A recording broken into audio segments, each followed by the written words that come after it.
Well, good morning.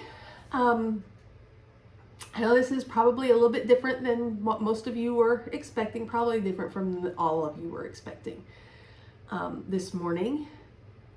For those of you who are not in the live Sunday school class, welcome to the party, because I'm not in the live Sunday school class either. So if you couldn't tell by my surroundings, I am in my dining room and I am pre-recording this on Saturday night. So if you're watching on Sunday morning, I am presently on my way to Sumter, South Carolina, where I've been sent to work for the next 2 weeks. So we're going to make the best of this, and we're going to pray that the Lord blesses it. I am also sick, so I have my box of tissue and I have my soda. I may make use of both of them during this video. This is probably going to be a little bit shorter than what we usually do. I usually try to do between 45 and 50 minutes on Sunday morning. I've only timed this out once, so I'm pretty sure it's going to be quite a bit shorter than that. So you can have time at the end to discuss our 2 questions that we normally do at the end. But I'm just kind of, I don't know if my voice is going to make it through. It's not COVID. I did take a COVID test. So I guess just like a little summer cold or something. So we are in Jeremiah's chapter 32 and 33 this week. We are coming off of chapter 31, which is the New Covenant chapter. And Jeremiah is the only prophet to use that term. Other prophets, they refer to the New Covenant, but they call it an everlasting covenant. And so Jeremiah is the only prophet to use the term New Covenant. And he's speaking of the new covenant that Christ will initiate when he sheds his blood and gives his own perfect life as a once-for-all sacrifice for his people to be reconciled to the Father. He is the serpent crusher, he is the Passover lamb, and he is the righteous branch of David. And we're going to pick it up in chapter 32. The opening verses set the context of time and place for us in chapter 32. So we're going chapter 32, verse 1.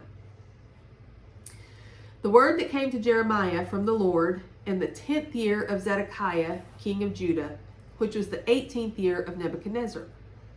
At that time, the army of the king of Babylon was besieging Jerusalem, and Jeremiah the prophet was shut up in the court of the guard that was in the palace of the king of Judah. Okay, so we're very close to the end of Jerusalem. We are told in 2 Kings 25, excuse me, that the siege of Jerusalem began in the 9th year in the 10th month of King Zedekiah. And so here is the 10th year of King Zedekiah.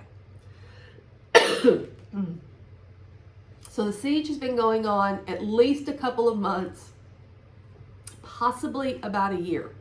I'm so sorry, y'all. Okay, and I feel like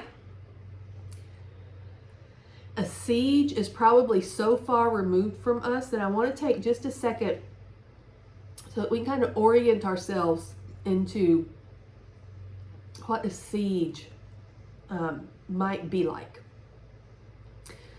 So we would call it, I had a word and I didn't write it down. It'll come to me. But I'm thinking of a blockade. We would call it a blockade.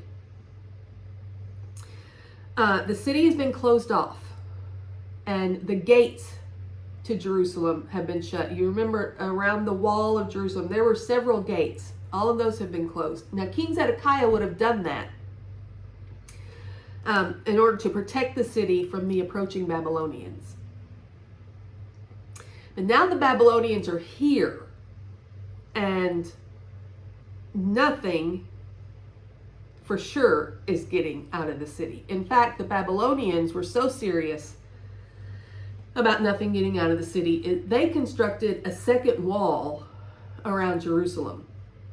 So on the off chance that anyone did actually get out of the city of Jerusalem, they for sure aren't getting past the Babylonian wall.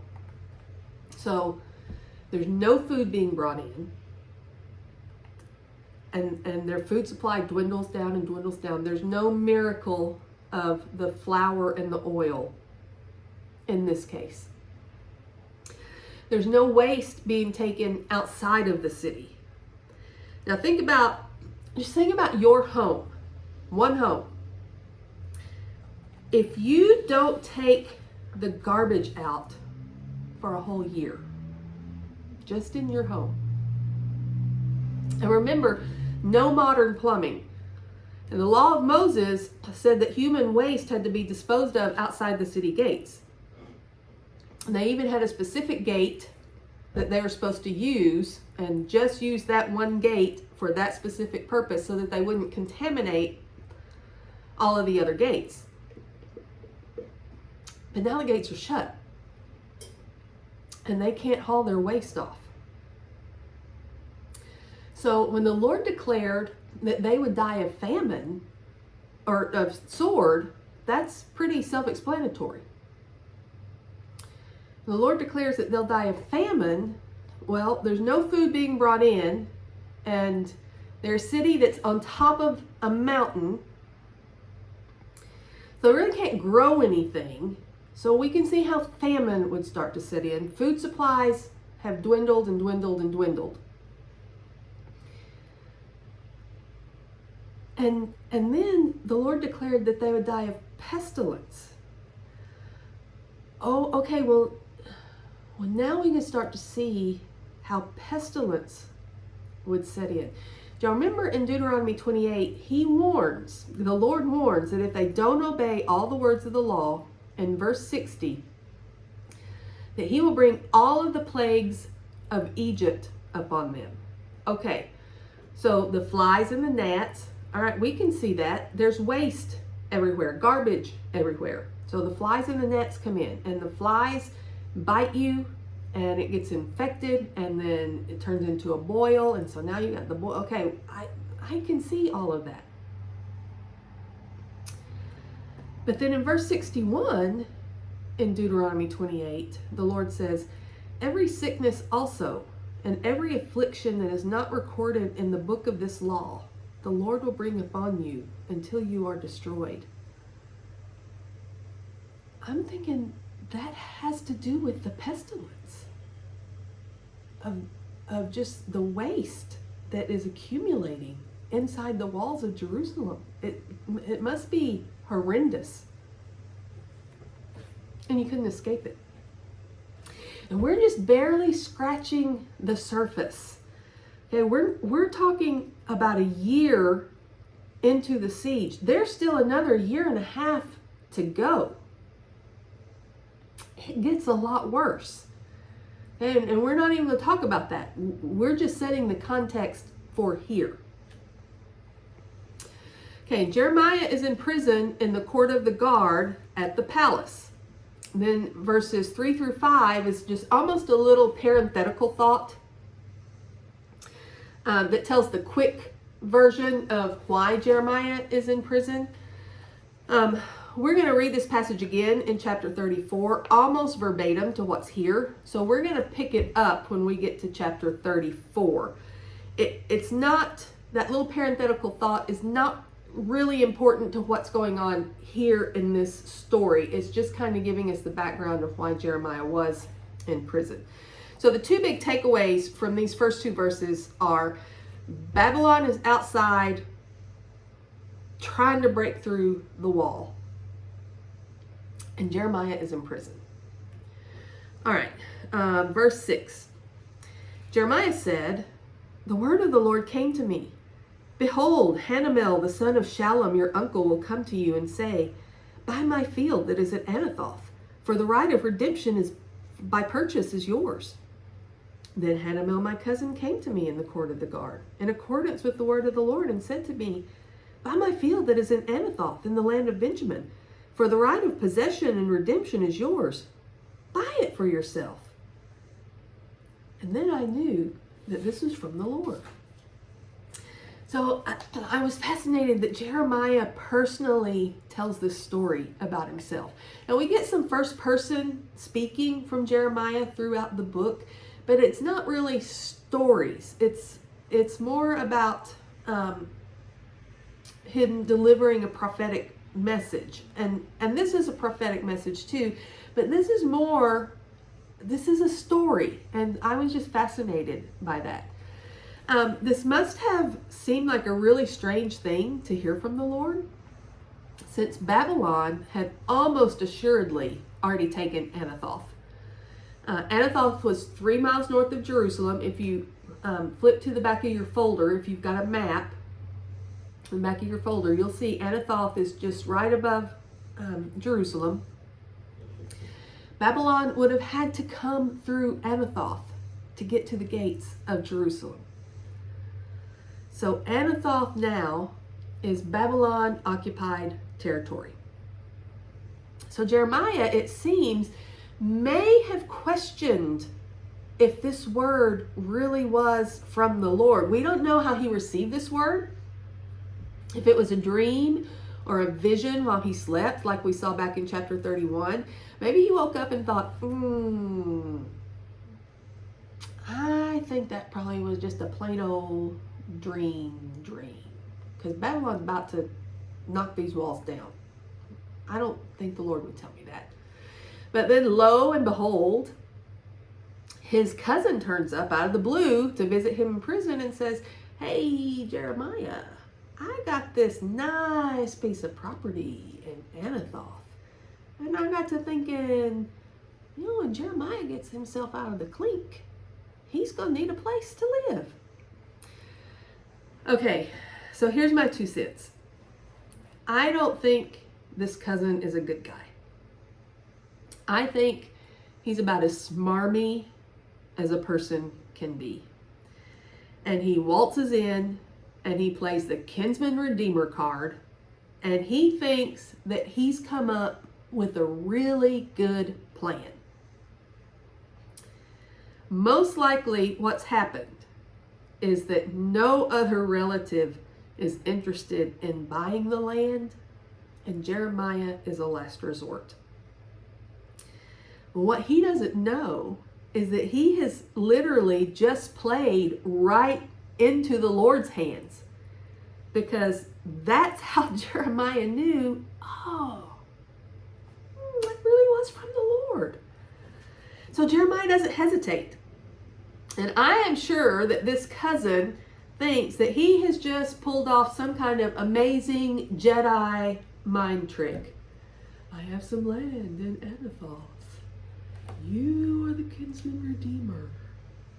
Buy the land that is in Anathoth. Look, dude, you didn't pull anything off. It was the Lord. And verses 9 through 14 is the very detailed account of the transaction. Jeremiah doesn't leave anything out, even though Babylon is battering the walls from the outside and things are getting really rough on the inside. And Jeremiah knows that he's not ever going to get to set foot on this property. He goes through the entire legal process just as if the land were at peace. He doesn't want there to be any room for error or doubt. He signs the deed. He sealed it with a wax seal, got witnesses, weighed the money out. There were actually 2 copies of the deed, an open copy and a sealed copy, which is the norm for the day. He gave both copies to Baruch, that's his scribe, and he told them to put them in an earthenware vessel for safekeeping, which again was something that was pretty common for that day. If you had documents that you wanted to keep safe and wanted to be well preserved, you could put them in an earthenware vessel. This deed needed to last at least 70 years, Jeremiah knew. And the fascinating thing is that the Dead Sea Scrolls that were found back in the early part of the 20th century, it was probably, less than 100 years ago. A lot of those were found in these types of earthenware vessels.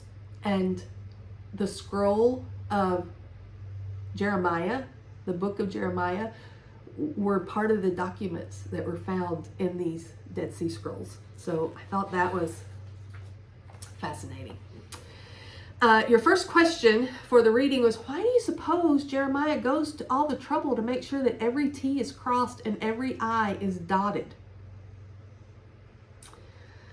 Well, because once the exile is over and people start coming back to the land, they're going to fully expect to go back to their family land, to their family plot.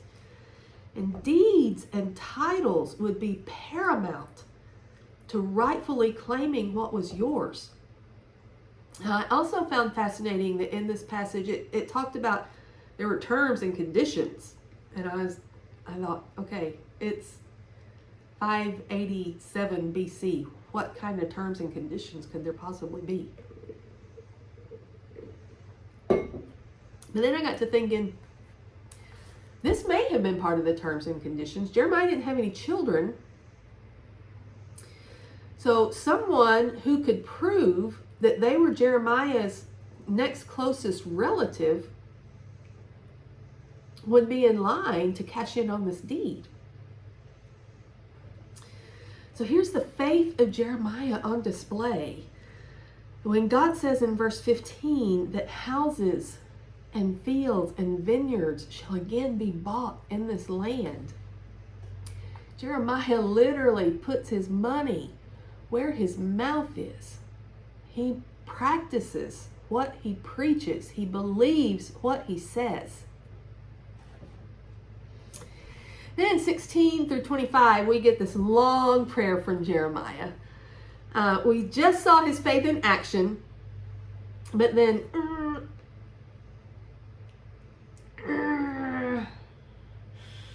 Jeremiah gets what we would call buyer's remorse nowadays. It's a beautiful prayer, actually. It starts with Jeremiah acknowledging to himself who God is and reminding himself of God's character. And he reminds himself because he doesn't need to remind God. God knows who God is. So he's reminding himself that in verse 17, nothing is too hard for God. Like, it wouldn't be too hard for God to call the Babylonians back at this point. In the Babylonian account of the siege, their historian recorded that Nebuchadnezzar sent Nebuzaradan with 300 mules loaded with iron axes that could cut iron. And as they were trying to destroy one of the gates of Jerusalem, all of the iron axes were destroyed except one. And they were on the brink of retreating and pulling back. But they gave it one last shot with this one last axe. And the way the story goes is that they finally broke through the gate with that last axe. Now, is that true? Was it embellished for Nebuchadnezzar's glory? I'm going to go with that one. But the point is, it wouldn't have been too hard for God. He could have called the Babylonians back. He made a donkey talk, for goodness sake. I mean, talk as plain as I'm talking to you right now. He's probably speaking Hebrew, but nothing is too hard for God. He could have called the Babylonians back, but he wasn't calling them back. Jeremiah says, they're here, and they're about to take this city. And you had me buy this piece of property. I just really don't understand. And God answers him and says, you know what, Jeremiah? You tell me, is there anything too hard for me? Now, it's a rhetorical question because Jeremiah has already answered it in his prayer.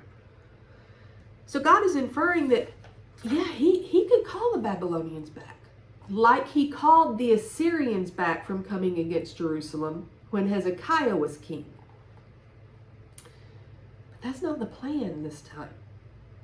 The plan is Babylon is going to take this city and they're going to burn everything in it, including those houses on the rooftops where were used as shrines to the false gods.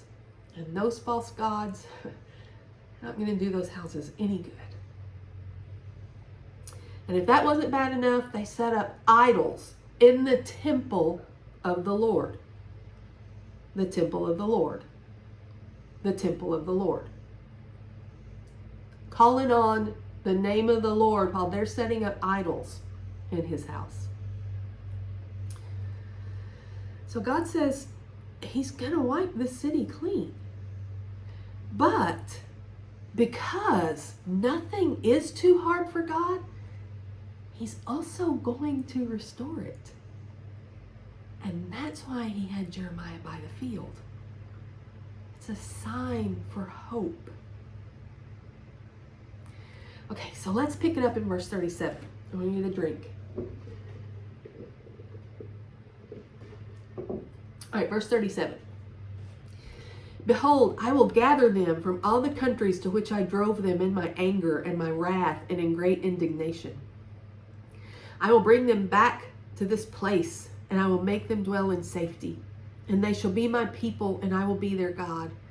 And I will give them one heart and one way, that they may fear me forever, for their own good and for the good of their children after them. I will make an everlasting covenant, that I will not turn away from doing good to them. And I will put the fear of me in their hearts, that they may not turn from me. I will rejoice in doing them good, and I will plant them in this land in faithfulness with all my heart and all my soul.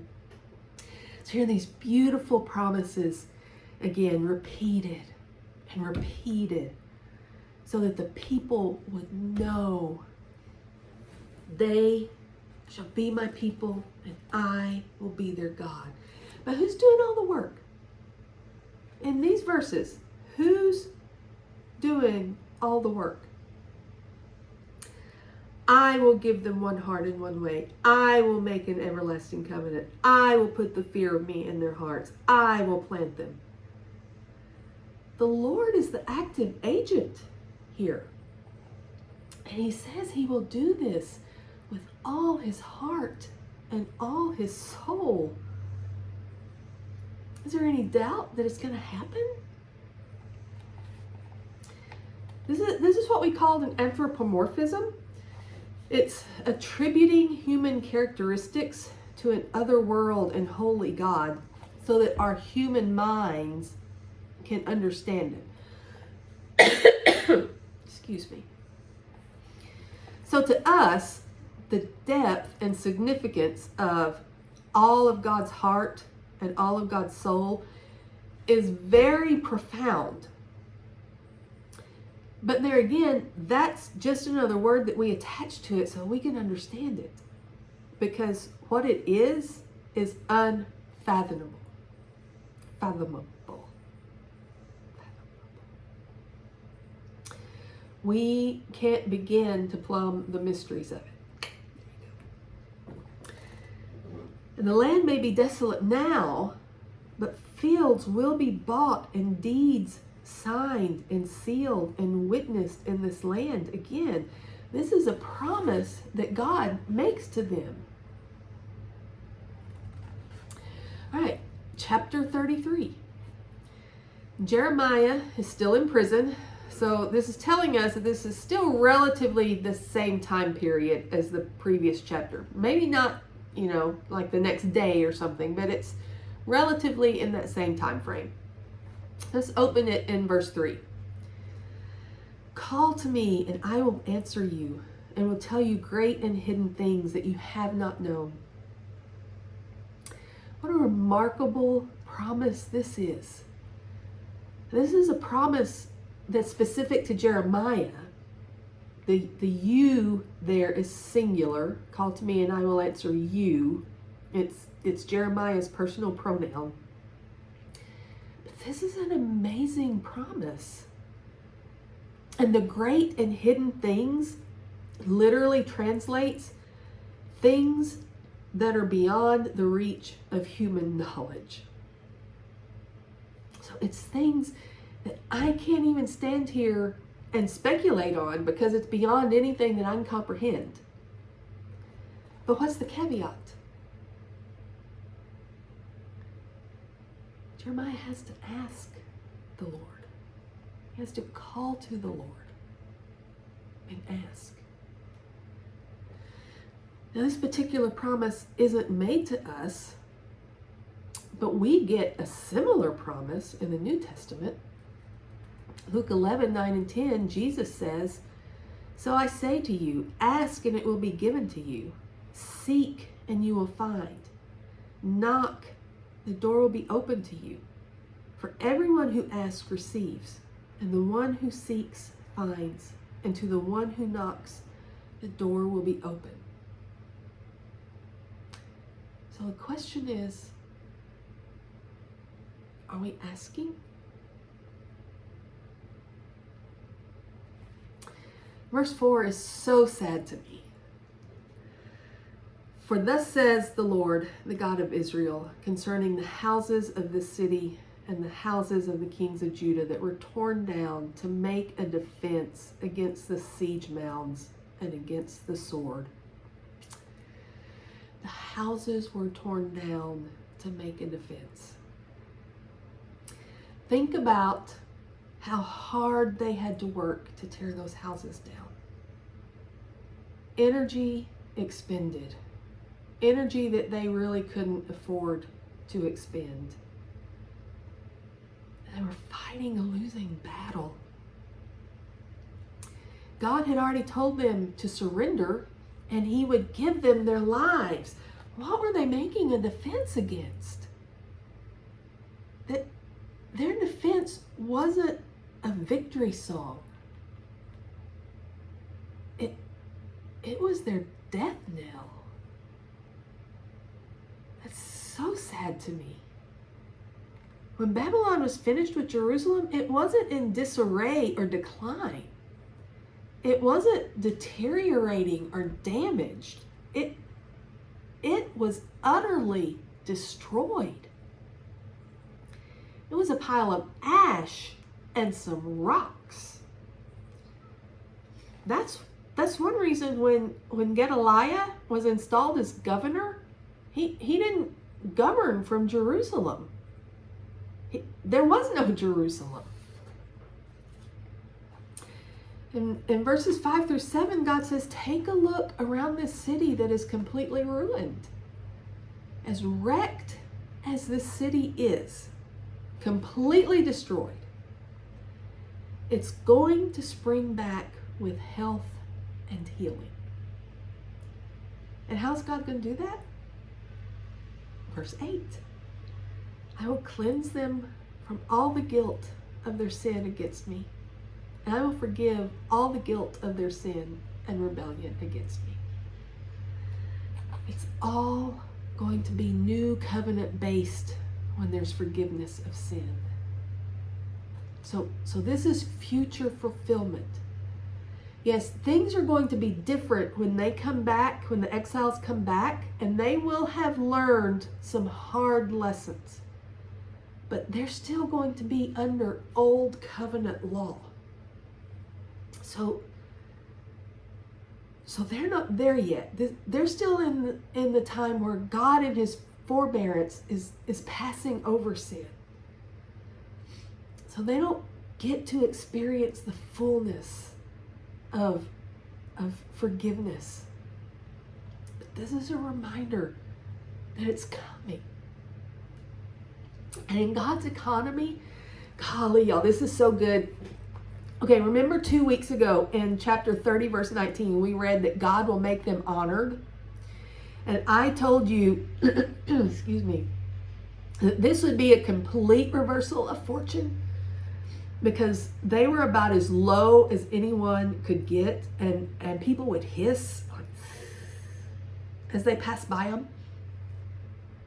Okay, well, here it is in verse 9. In God's economy, he can take a city that was once used as a warning for other nations.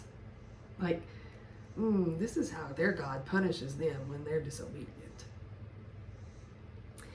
And God can turn it around as a demonstration of his goodness and power. Look at verse 9. And this city shall be to me a name of joy, a praise, and a glory before all the nations of the earth, who shall hear of all the good that I do for them. They shall fear and tremble because of all of the good and all the prosperity I provide for it. Okay, look, it's the nations of the earth looking and seeing and acknowledging the power and the goodness of the Lord. And if you're on the outside looking in, wouldn't you be curious to know more about this God of Israel? All right, verses 12 and 13, we get a big picture of reestablishing the economy and prosperity with livelihood and commerce coming back into the region in the form of raising sheep, which was a huge economic boost. It's how a lot of people made their living. But I love the smaller details that these verses provide for us. Verse 12, thus says the Lord of hosts, in this place that is waste, without man or beast, in all of its cities, there shall again be habitations of shepherds resting their flocks. In the cities of the hill country, in the cities of the Shephelah, in the cities of the Negeb, in the land of Benjamin, in the places about Jerusalem, and in the cities of Judah, the flocks shall again pass under the hand of the one who counts them, says the Lord. Habitations of shepherds resting their flocks. What does that sound like? Does that remind you of anything? Listen to Luke 2, verse 8. And in the same region, there were shepherds out in the field, keeping watch over their flock at night. Such a small little detail in verse 12. But God reminds us in Luke 2 that he is at work even in those small details. And verse 13 was referenced as one of your questions, and it told you to go back and read 23:4. Okay, I'm so sorry. I'm going to blow my nose. Hang on just a second.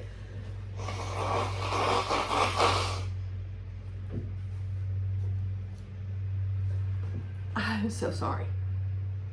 But that's much better. Okay.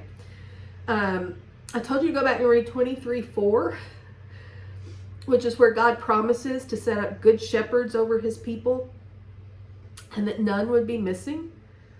And the reason he knows that not one will be missing is because as those sheep come into the sheepfold, the shepherd is going to run his hand over each one and count them. And that's how he knows he only has 99 instead of 100. And each one of them is important to him. So he's going to go out and find that lost sheep. Then verses 14 through 26, we revisit the promise of the righteous branch of David. And this righteous branch, when he establishes his rule, he's going to set himself apart from other rulers because he will rule in justice and righteousness. And during his rule, Jerusalem will be so changed as a city that the city is going to be called by the same name as the branch. The Lord is our righteousness. Okay, so this is future fulfillment. But Jerusalem one day will finally bow down face first before her Messiah in full glorious submission to covenant faithfulness. The throne of David will be reestablished eternally, as well as the Levitical priesthood. And I confess, this about the Levitical priesthood was a little confusing to me, because while we speak of Christ as our eternal high priest, and I get that, I don't think I've ever heard it related to the Levitical priesthood in that particular way. The order of Melchizedek priesthood in the book of Hebrews, yes, but I wasn't familiar with the eternal Levitical priesthood. So I consulted several commentaries that they just didn't really talk a whole lot about it. And then I went to several of my study Bibles, and I think I finally kind of piecemealed it together in a way that was understandable for me. So the Levitical priesthood was a type of Christ, and I get that. So as Christ has fulfilled the Levitical priesthood as a type, there will be no disruption of the office of priesthood, because Christ is accomplishing his work even now of being our high priest. So that made sense to me when I kind of pieced it together from those several sources. And then God goes back to talk about the order of creation and says the only way that this covenant will be broken with his servant David and his ministers, the Levites, is if you can break his covenant that he made with day and night and make them divert from their courses that he set up for them. In other words, it's just not going to happen. Look at verse 22. As the host of heaven cannot be numbered, and the sands of the sea cannot be measured, so I will multiply the offspring of David my servant, and the Levitical priests who minister to me. Now hold on just a minute. This is Abraham's promise. Yep. And this is how Abraham's promise will be fulfilled. This is how all of the nations of the earth will be blessed. Through the family of Christ, who are also a nation of priests. The Bible is telling one story. It's telling the story of a covenant that God made way back in the garden, and how God is working consciously and diligently and miraculously to fulfill that covenant. And that covenant leads to Jesus. And just as sure as the sun will rise tomorrow morning on God's command, his covenant is sure to be fulfilled at his appointed time. Okay, so I'm going to stop here and leave you all to discuss our two remaining questions. Probably got a good 10 or 12 minutes. So where did you see the character or nature of God this week? And did you see any gospel seeds in this week's reading? Okay, I love you guys. I can't wait to be with you again. You'll be taken care of next week, whether it's me doing this again, or it would be from a hotel room, or whether I can get in touch with somebody to step in and do the live class. But regardless, you're going to be taken care of for next week. I love you guys. I'll see you soon. Bye-bye.